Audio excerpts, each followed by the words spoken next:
Carol, pode pôr o primeiro para mim, por favor? Pode deixar aí, obrigado. Irmãos, vamos primeiramente orar para nós ouvirmos a palavra do Senhor hoje. Vamos fazer uma oração diante do Senhor.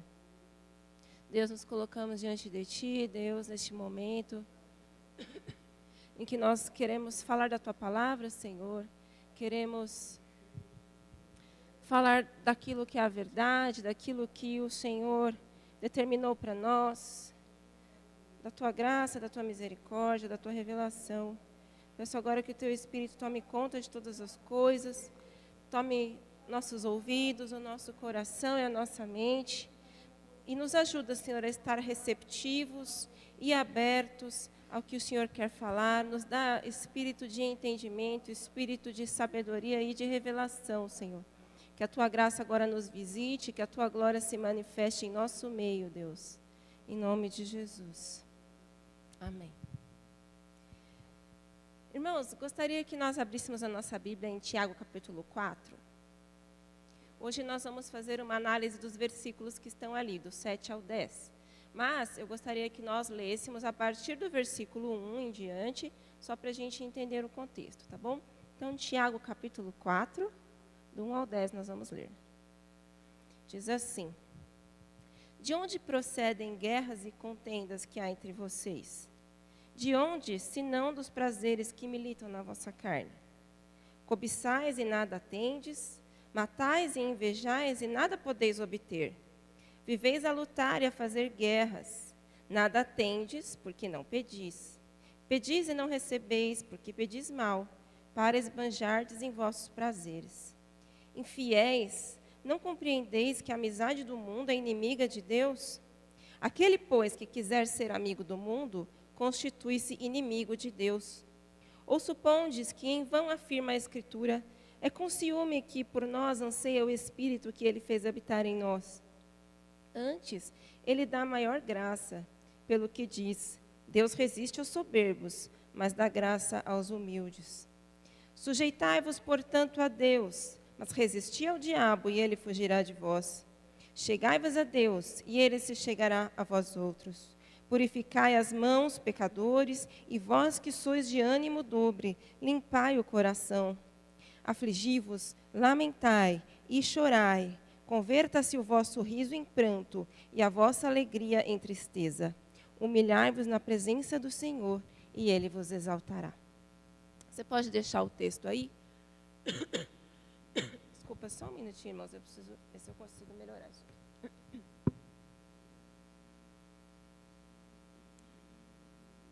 Muito bem.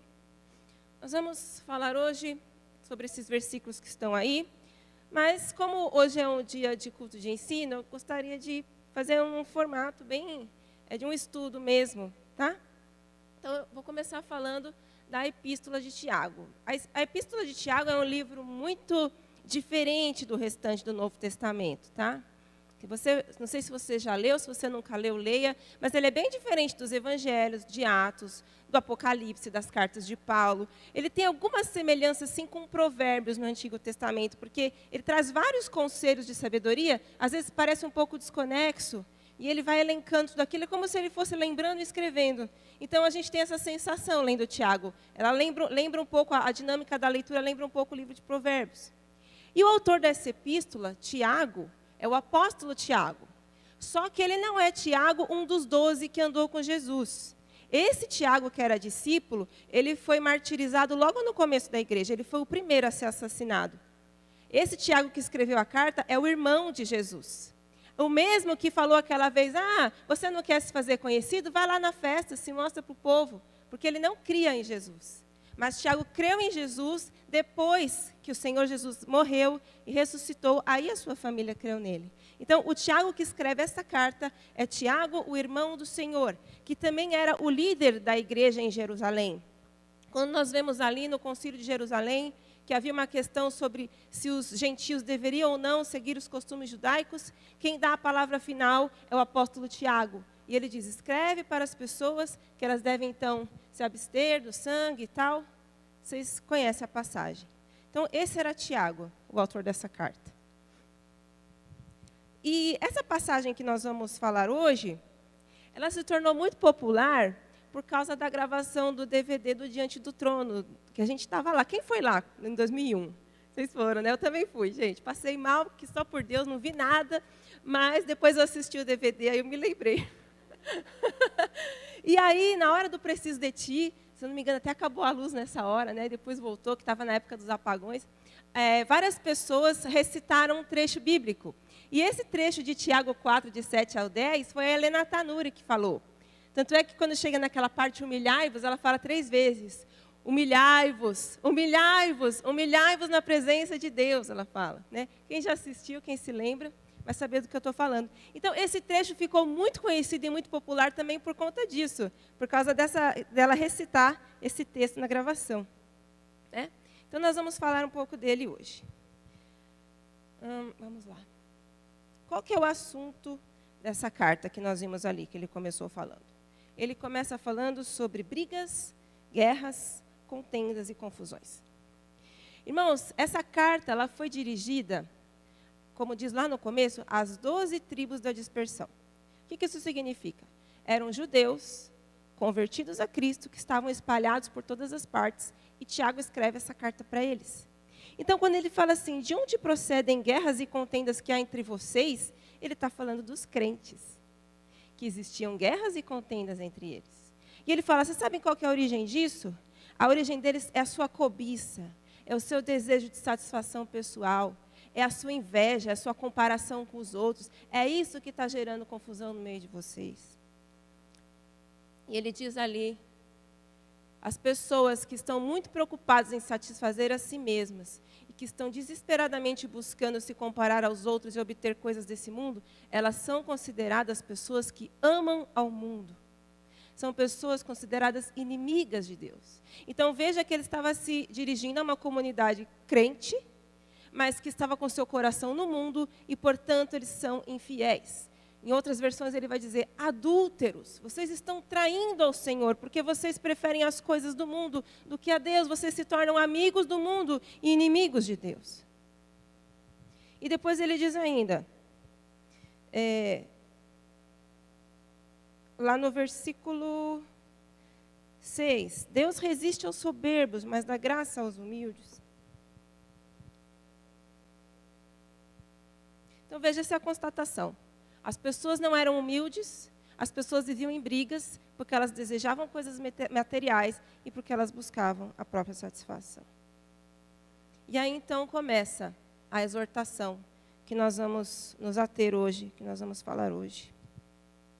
Diante desse quadro tão difícil, a primeira ordem que o apóstolo dá é: sujeitai-vos, portanto, a Deus. E falar de sujeição é algo até simples, não tem... A gente poderia se aprofundar bastante, mas se eu disser para vocês que a gente se sujeitar a Deus, é a gente se render, a gente se entregar, a gente depender do Senhor, vocês já vão entender do que eu estou falando. A sujeição, ela também se manifesta por meio da obediência. Se nós somos obedientes ao Senhor, significa que nós estamos sujeitos a Ele. Portanto, essa é a primeira parte da exortação. E aí ele segue, então, resistir ao diabo. Aqui a gente vai se ater um pouquinho, tá? A palavra resistir aí não é igual a resistir comer um doce. Todo mundo aqui gosta de doce? E às vezes a gente precisa resistir para não comer mais um, não é verdade? A gente não está falando desse tipo de resistência em que você fala assim, eu preciso resistir, que eu não posso comer mais um, que eu vou engordar. Não é esse tipo de resistência. O tipo de resistência que ele está falando aqui é uma resistência no sentido de oposição, de se colocar firmemente contra. E a palavra resistência, ela tem diversas aplicações que eu gostaria que nós víssemos aqui. A primeira, vocês estão vendo ali, o que tem na figura, gente? Um carro batido. O que aconteceu com esse carro? Alguma força externa veio contra ele, ele não resistiu e ficou deformado. Então, essa é a resistência física ou mecânica, que é a capacidade dos materiais de suportar impactos ou ofensas externas, sem se deformar ou sem se quebrar. O segundo tipo de resistência que nós temos é a resistência elétrica. Na resistência elétrica, nós falamos ali de materiais que deixam passar mais ou menos corrente elétrica. Se eu não me engano, aí o pessoal da elétrica, me corrija se eu estiver errado, pela espessura do fio você determina, né? Se ele tem mais ou menos resistência, porque se o fio é mais grosso, ele deixa passar mais corrente, não é isso? é mais ou menos isso, né? Então, na resistência elétrica, é o tanto de eletricidade que flui por aquele material ou por aquela fiação. Essa é uma outra forma de resistência. A resistência biológica é a capacidade de um organismo de se defender de ataques de micro-organismos. É a capacidade de combater doenças. Então, essa capacidade biológica, ela evita a contaminação e o adoecimento. Vão pegando o que a gente está falando, tá? Resistência física, resistência elétrica, tem a ver com fluir. Resistência biológica, tem a ver com contaminação. Outro tipo de resistência, resistência psicológica ou emocional, que é a capacidade de uma pessoa de suportar dificuldades, dores e aflições sem ter um colapso, sem cair em depressão, ou sem pensar em suicídio, ou sem ter uma tristeza muito profunda. O quanto que a pessoa resiste às situações difíceis, a contrariedades da vida. Isso é resistência psicológica. E eu coloquei esse quadro, que é bem significativo, se chama O Grito, que ele retrata exatamente a angústia existencial do homem, né? Coloquei para ilustrar para a gente a resistência emocional e psicológica. E, finalmente, o tipo de resistência, que é a resistência política, que ela se refere, então, a uma resistência, uma oposição organizada contra um regime, ou uma ocupação de território, ou contra uma injustiça. Tá? Todas essas palavras, todos esses aspectos se referem à resistência. Mas e quanto a nós, então? Quando ele diz resistir ao diabo, o que isso significa? Dentro desses conceitos que nós trouxemos, resistir ao diabo significa não deixar o inimigo nos deformar pelo pecado. Se ele vier contra nós para nos fazer pecar, nós precisamos ficar firmes. Porque se nós pecarmos, nós estamos quebrados, estamos deformados, e nós não podemos permitir que isso aconteça. Irmãos, a palavra nos dá plenas condições de nós vivermos sem pecado. Segundo ponto, não podemos deixar o mal fluir em nossos pensamentos. Qual vazão que nós estamos dando para o mal na nossa mente, irmãos? Nós estamos percebendo que o inimigo está fluindo cada vez mais, com pensamentos maus, com intenções ruins. Nós precisamos nos posicionar firmemente contra isso. Resistir ao diabo na nossa mente. Terceiro lugar, não podemos permitir que ele contamine os nossos sentimentos. A palavra diz que a amargura, ela é como uma raiz que contamina outras pessoas. E tudo que tem raiz, gente, cresce e frutifica. Então, se nós percebemos que o mal está contaminando nossos sentimentos, seja contra uma pessoa, seja contra o próprio Deus, seja a situação que for, nós precisamos resistir, reconhecer que isso está acontecendo e agir para que o inimigo não nos contamine, não contamine nossos sentimentos. Nós precisamos resistir também firmes na fé, para que as contrariedades, as dores, não nos façam desanimar e desfalecer. Pelo contrário, assim como nós temos ali o exemplo de Jó, que passou por todos os males que uma pessoa poderia passar, nós precisamos ter o firme propósito de permanecer fiéis ao Senhor e não cair, não se deixar levar, não jogar a toalha e não desistir, seja qual for a contrariedade, seja qual for a adversidade. Assim também nós resistimos ao diabo. E, finalmente, nós precisamos nos opor firmemente à tentativa do inimigo de ganhar território. Vocês se lembram qual que é a exortação do apóstolo Paulo? Nem deis lugar ao diabo. Então, nós não podemos deixar o diabo ganhar território, seja no nosso interior, seja na nossa casa, seja no nosso ambiente de trabalho, seja até onde você pratica o seu esporte, seja onde for. O inimigo não pode ganhar território naquele lugar. O inimigo não pode ganhar território dentro da igreja. Nós precisamos resistir ao diabo para que ele fuja de nós. Isso significa se posicionar com firmeza. Significa não abrir brechas, não fazer concessões. A gente precisa, irmãos, buscar isso. É preciso resistir ao inimigo. E falando do inimigo, essa semana eu ouvi um vídeo do Vitor Fontana. Eu vou até recomendar o canal dele, que é muito bom. Ele foi colega de escola da minha irmã. Ele é um teólogo e ele publica materiais muito bons. E alguém fez uma pergunta para ele, por que a Bíblia fala pouco de Satanás? Aí ele dá as explicações, achei maravilhoso. Mas, de fato, a Bíblia não fala tanto assim. Ela não fica dando tanto ibope para o diabo. Às vezes a gente faz isso, mas a palavra de Deus não. Então, o que a gente precisa saber sobre ele? Que ele é adversário, que ele é mentiroso, que ele é acusador dos irmãos, que ele é o tentador, que ele é um opressor, que ele é um enganador. Mas mais do que tudo isso, irmãos, glória a Deus, ele é derrotado. Derrotado pelo Senhor Jesus. Esse é o nosso inimigo, ele é tudo isso aí. Mas mais do que tudo isso aí, ele é derrotado. Só que ele não é um inimigo fraquinho, que a gente pode menosprezar. Se a palavra diz para nós resistirmos ao diabo e para ele fugir de nós, é porque não é bom ter ele por perto. Olha só como a Bíblia se refere a ele. Se refere a ele como a antiga serpente e como um leão ao derredor, buscando a quem possa tragar. Gente, se você souber que tem uma serpente no seu quintal, o que é que você vai fazer? Você vai ficar tranquilo. Você vai chamar alguém para matar, para recolher, ou você vai sair de casa. Eu, por exemplo, não enfrentaria uma serpente se estivesse sozinho em casa. O Henrique tem prática de matar cobra, porque na casa dele tinha. Mas eu não, eu ia sair de casa e falar, Henrique, vem para cá, que tem uma cobra. Eu não ia enfrentar a serpente, não. E a mesma coisa o diabo, gente. O diabo é como uma serpente. Para quem já viu serpente sabe, ela dá o bote, ela vem sorrateira. Então a gente não pode ter um inimigo por perto, porque ele é como uma serpente, ele é a antiga serpente. E a Bíblia também compara ele a um leão. Vocês sabem como um leão caça? O leão fica quietinho, escondido, de tocaia, de olho num bando. Vamos supor que seja um bando de zebras. E aí, de repente, uma zebra meio distraída, começa a estar lá comendo pasto, e o bando vai embora, ela não percebe, ela fica para trás. O que acontece? O leão fala, é essa aí. Porque o bando ele não consegue atacar, ele ataca quem está sozinho. E aí eu já quero fazer aqui um adendo. Tem gente que sabe o que eu vou falar. Crente que se isola é que nem a zebra longe do bando. É presa fácil para o diabo. Então nós que somos cristãos, precisamos atender a exortação bíblica, que não é bom que nós nos ausentemos da congregação. Então, meu querido desigrejado, arruma um lugar para você ir, porque leão gosta de quem anda sozinho. Tá bom? Tem que falar, gente, não pode deixar de falar essa advertência. Quem sabe quem vai assistir aqui, a gente tem que encorajar as pessoas a estar na comunidade. A gente sabe que lidar com gente é difícil, e é mesmo, mas não tem como fugir. O Senhor falou para a gente ser corpo e andar juntos, então fica a dica, tá bom? Não ande sozinho, vira presa fácil para o inimigo. Então esse é o inimigo.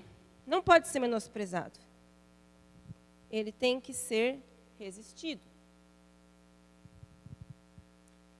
E aí, falando de sujeitar e resistir, me veio uma ilustração, né? Quando eu estava pensando sobre isso. Principalmente por causa daquele versículo que diz ali, ó. Hoje, se ouvirem a sua voz, não endureçam o seu coração. Veja, irmãos, quem ouve a voz de Deus é quem conhece a Deus. Então, é possível que um de nós aqui, ao ouvir a voz de Deus, endureçamos o coração contra Ele. Isso não é impossível. E depende de mim e de você perceber se nós estamos endurecendo o nosso coração para a voz de Deus. E quando a gente fala em endurecer, é a mesma coisa que opor resistência. É a mesma coisa que resistir. Então, se eu sou sujeito a Deus, eu não posso endurecer o meu coração para Deus. Se eu sou sujeito a Deus, eu preciso fazer o contrário. Qual que é o contrário de endurecer? Amolecer, eu preciso ficar fofinho, maleável. Eu preciso ficar de uma forma que Deus possa me moldar. Porque se eu endurecer, eu estou resistindo a Deus. E se a equação é, sujeite-se a Deus, resista ao diabo para ele fugir de você, se eu resistir a Deus, o que acontece? Quem rejeita a Deus pode acabar sujeito ao diabo. Então, nós não precisamos, não podemos, de forma alguma, deixar o nosso coração se endurecer contra o Senhor. Para não corrermos o risco de nos endurecermos para Deus e ficarmos ali sujeitos às artimanhas do maligno. Faltou alguma coisa aqui.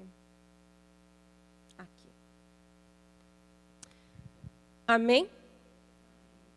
E, irmãos, na prática, nós precisaríamos falar de outro texto, que é Efésios 6, do 11 ao 18, que fala da armadura de Deus. Mas isso aí é um estudo por si mesmo, tá? Não dá para a gente falar sobre tudo. Eu só quero ler com vocês a grande estratégia de nós nos sujeitarmos a Deus e resistirmos ao diabo está nesse texto de Efésios 6. Porque assim, se a gente praticar essas coisas que estão aqui, tudo que está aqui agrada a Deus. Então, se nós estamos vivendo assim, nós automaticamente estamos sujeitos a Deus e resistindo ao diabo. Então, a receita está posta. Vamos ler juntos aqui? Se você quiser, pode abrir, senão você apenas escute, tá bom? Efésios 6, vamos ler aqui do versículo, eu coloquei do 11 ali, do 11 em diante. Uma palavra final. Sejam fortes no Senhor e em seu grande poder. Vistam toda a armadura de Deus para que possam permanecer firmes contra as estratégias do diabo. Ó, firme, tá vendo? Pois nós não lutamos contra inimigos de carne e sangue, mas contra governantes e autoridades do mundo invisível, contra grandes poderes neste mundo de trevas e contra espíritos malignos nas esferas celestiais. Portanto, vistam toda a armadura de Deus, para que possam resistir ao inimigo no tempo do mal. Então, depois da batalha, vocês continuarão de pé e firmes. Assim, mantenham sua posição, colocando o cinto da verdade e a couraça da justiça.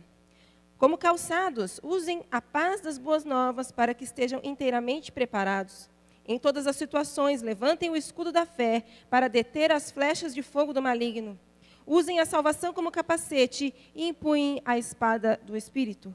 Orem no Espírito em todos os momentos e ocasiões. Permaneçam atentos e sejam persistentes em suas orações por todo o povo santo. Está aí a receita para a gente ser sujeito a Deus e resistir ao diabo. Recomendo que você leia novamente esse texto, medite sobre ele e peça para o Espírito Santo te dar o discernimento se você tem andado com a armadura ou se está faltando algum pedaço aí na sua proteção, tá bom? Vamos seguir, irmãos?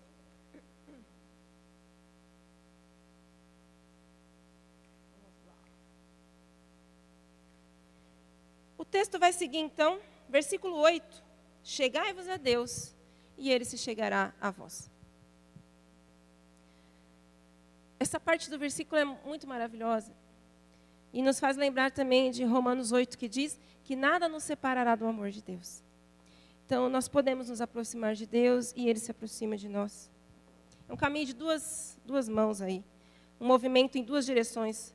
Nós nos achegamos a Deus, Deus se achega a nós. Como dizem os versículos, aproximemo-nos do trono da graça, para que em tempo oportuno encontremos graça e achemos misericórdia, né?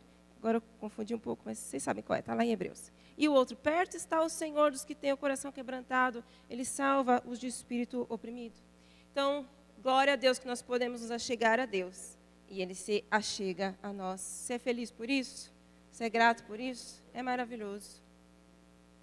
E aí ele segue, purificai as mãos, pecadores, e vós que sois de ânimo dobre, limpai o coração. Vamos nos deter um pouco aqui, irmãos. A primeira advertência que ele faz é, limpem as mãos. Existem pecados que são concretos, que são praticados fora do corpo, no exterior. Muitas vezes a gente usa as mãos para cometer esse pecado, muitas vezes não, mas são coisas aparentes. São coisas visíveis, que se alguém vê, vai falar, aquele ali está em pecado. Então, são pecados praticados no exterior. E a palavra diz que se nós estivermos com a nossa mão suja de pecados, nós precisamos limpá-la. Precisamos confessar os nossos pecados diante do Senhor. Então, as mãos sujas têm a ver com pecados externos. Mas ele diz também, vós que sois de ânimo dobre, limpai o coração. Aí nós estamos falando do quê?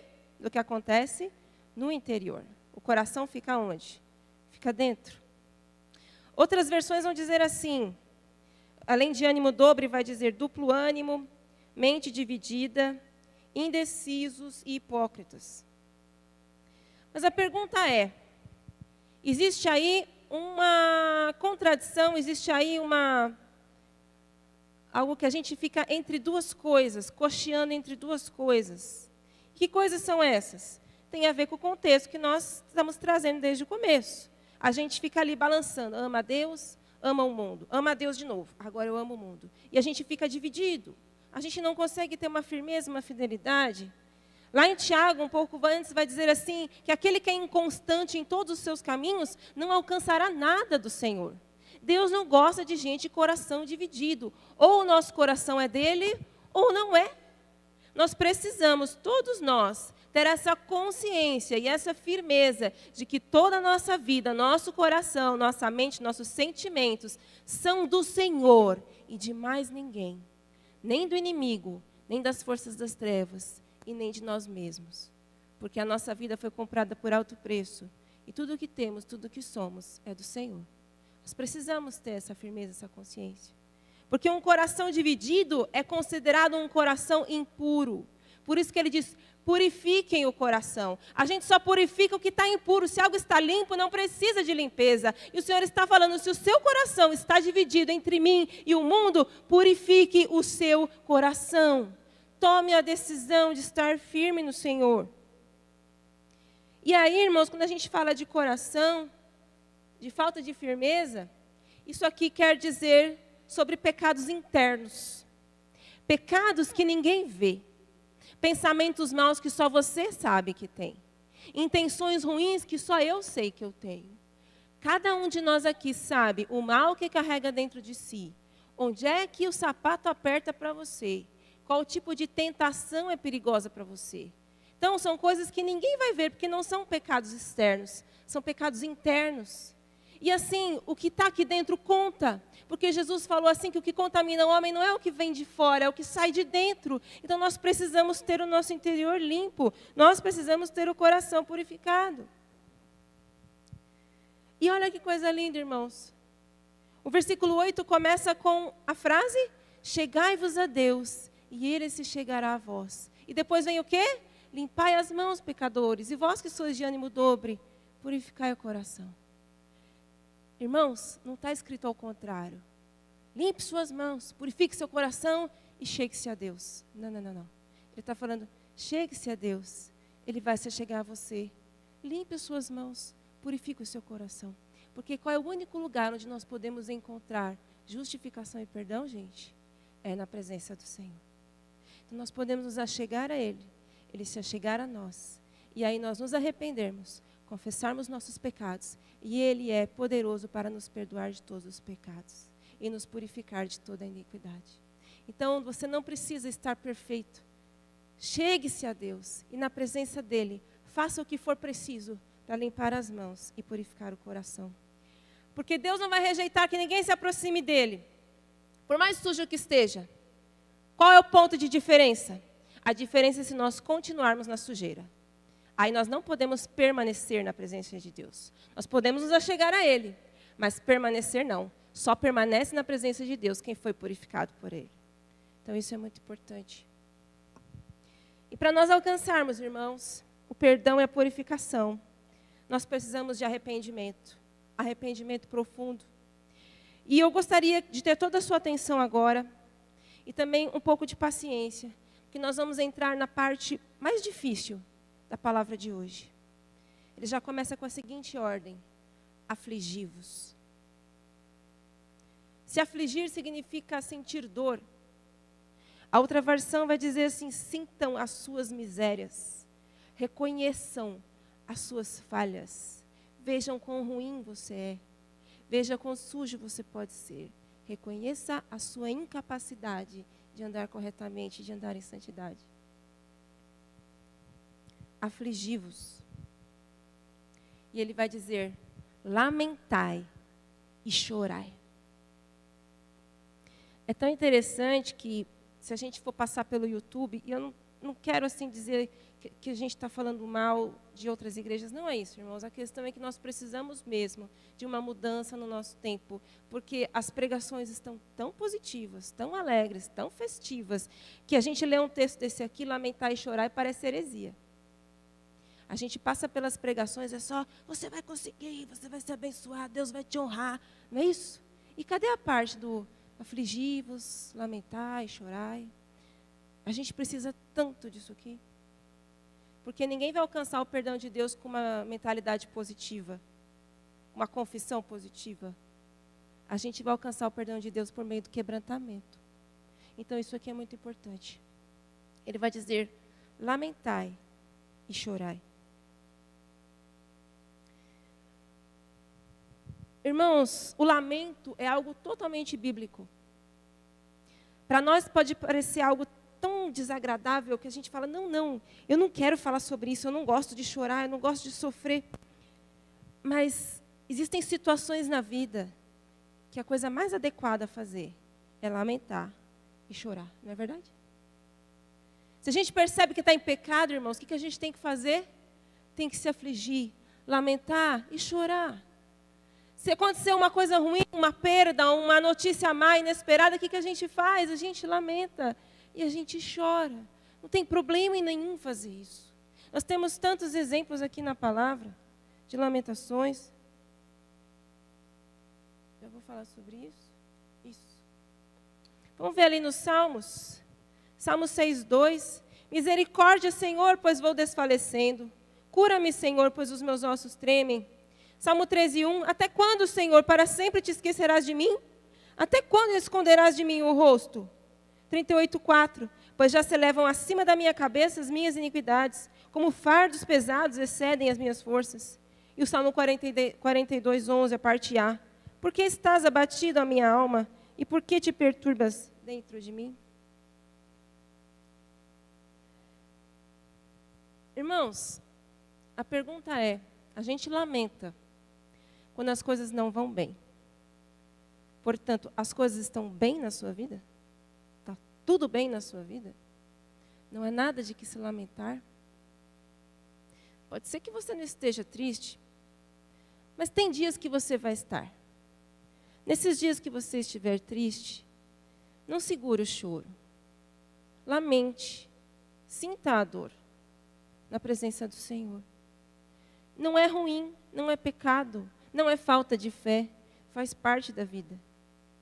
Porque ele vai dizer ali, afligi-vos, lamentai e chorai, converta-se o vosso riso em pranto e a vossa alegria em tristeza. Tem coisa, irmão, que não é para rir. Tem coisa que é para chorar. E não tem problema a gente chorar quando uma coisa dá errado. A gente tem que ser sincero, tirar essa hipocrisia, essa coisa de, não, crente não chora, crente não tem depressão. Tem sim. Quando a coisa fica feia, quando a vida vem e vem uma enxurrada de coisas, a gente pode entrar em depressão, sim. E como eu disse, nem sempre o riso vai ser adequado. Até uma coisa interessante, às vezes a gente vai falar de algo tão sério, algo tão penoso, a gente tem que ter a expressão facial correta. Já pensou, irmão, se eu chego aqui e falo assim, então, irmãos, eu fiquei sabendo que o irmão teve um diagnóstico de câncer. É coerente fazer isso? Se eu estou falando de algo sério, algo grave, o sorrisinho no rosto não cabe. A gente tem que ser coerente. É até uma questão de respeito pelas pessoas.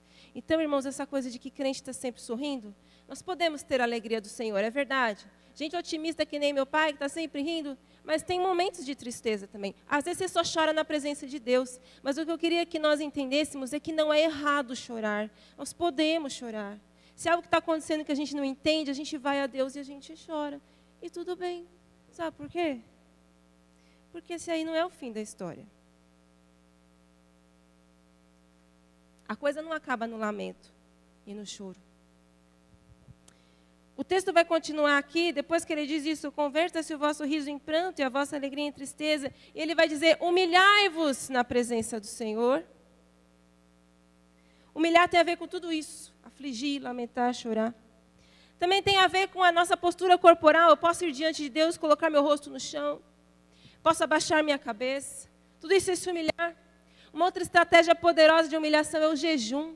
Quem pode jejuar, saiba, quando você está jejuando, você está humilhando a sua carne, está se humilhando diante de Deus. E a palavra diz que aquele que se humilha diante de Deus será exaltado. E essa é a parte boa, esse é o fim da história. Nós podemos nos afligir, lamentar e chorar, transformar o riso em pranto e a alegria em tristeza. Podemos nos humilhar, mas quando nós nos humilhamos na presença de Deus, a palavra diz que Ele nos exaltará.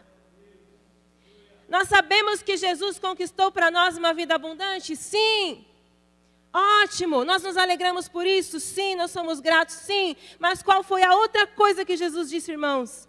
Neste mundo tereis aflições, mas tem de bom ânimo. Então tem aflição, mas também tem bom ânimo. Tem humilhação, mas também tem exaltação. Também tem recompensa. O Senhor diz, seja humano, sinta todas as dores, sinta todas as alegrias. Sinta tudo que está dentro de você. Na hora de chorar, chore. Na hora de rir, ria. Mas humilhe-se na presença de Deus e Ele vai nos exaltar.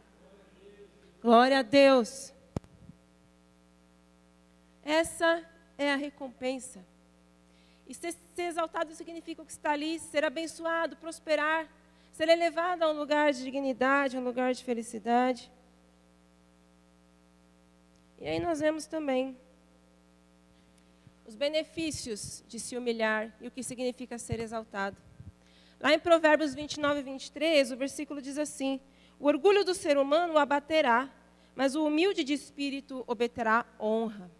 Então, nós andarmos em humildade diante do Senhor nos fará alcançar honra.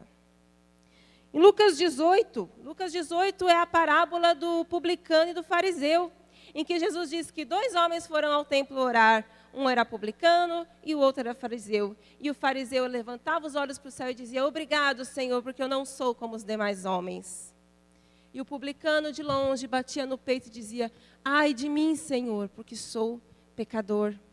E aí Jesus conclui dizendo assim, versículo 14: digo a vocês que este, o publicano, desceu justificado para a sua casa, e não o outro, o fariseu.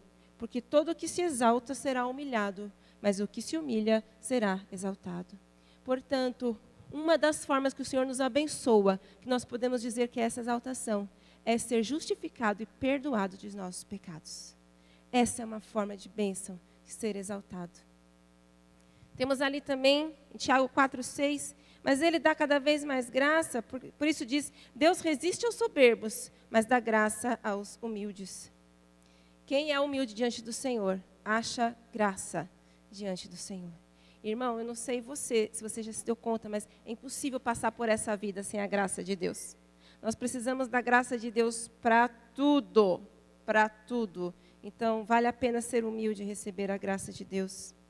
E lá em 1 Pedro 5,6 vai dizer também: portanto, humilhem-se debaixo da poderosa mão de Deus, para que Ele, em tempo oportuno, os exalte. E aqui tem 2 alertas fundamentais. Nós nos alegramos pela bênção do Senhor, porque Ele não deixa a gente no choro e no lamento para sempre. E Ele diz: se você se humilhar, eu vou te exaltar. Mas veja bem o que está escrito aqui, ó. Humilhe-se debaixo da poderosa mão de Deus para que Ele vai exaltar. Não somos nós que buscamos a exaltação. O que nós fazemos é nos humilhar. Quem dá a exaltação é o Senhor. Eu não posso me exaltar, senão vou estar transgredindo o que Jesus falou. E diz, para que Ele, em tempo oportuno, os exalte. Ou seja, é na hora que eu quero? Não. É na hora que o Senhor determinar que tem que ser. Então, a nossa parte, irmãos, é essa. A gente se humilha diante do Senhor e Ele vai nos abençoar. É certo que Ele vai nos abençoar. Mas a exaltação tem que vir dEle e tem que ser no tempo certo.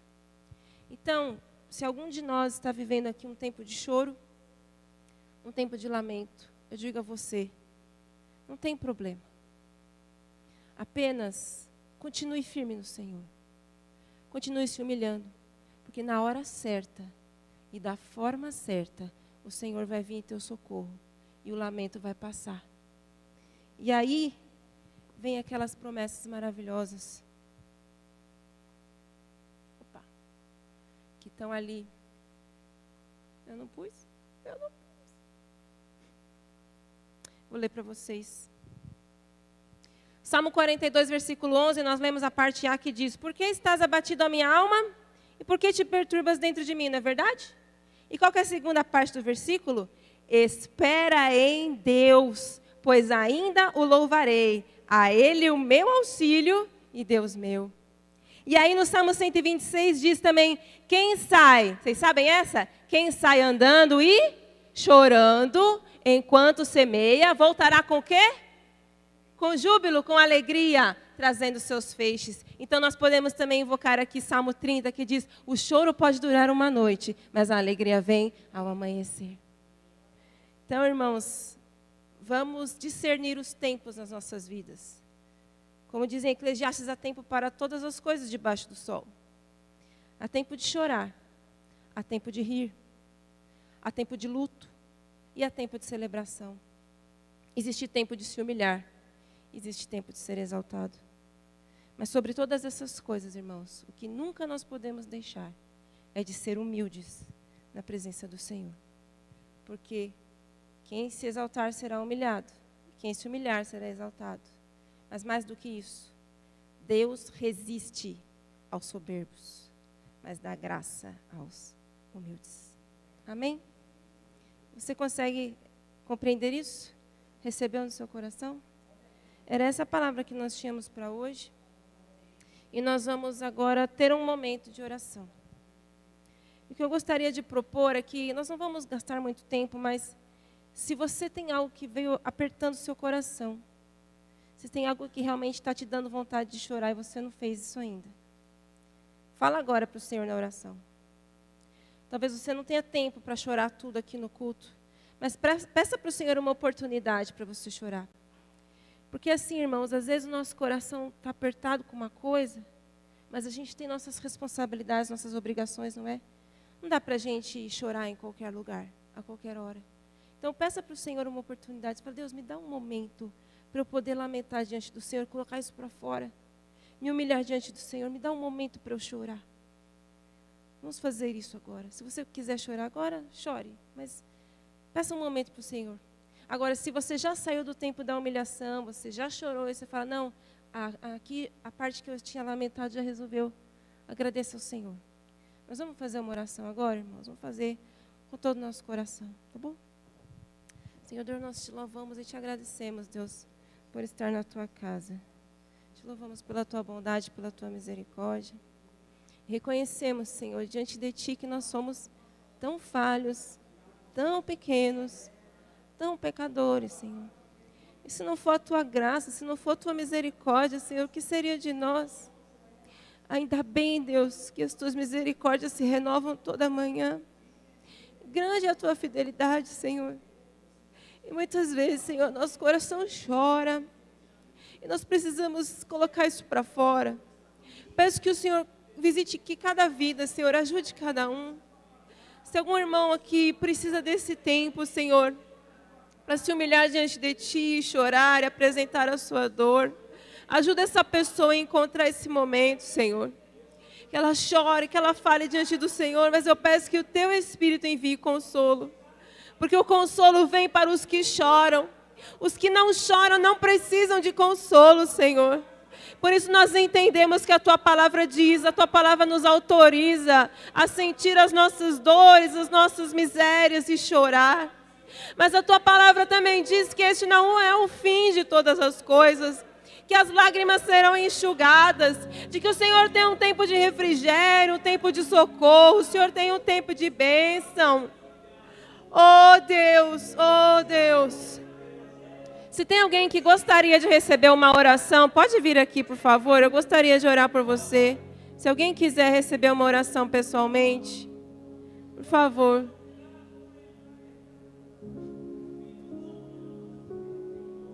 Peço que os irmãos continuem orando. Se você não veio até aqui, interceda aqui.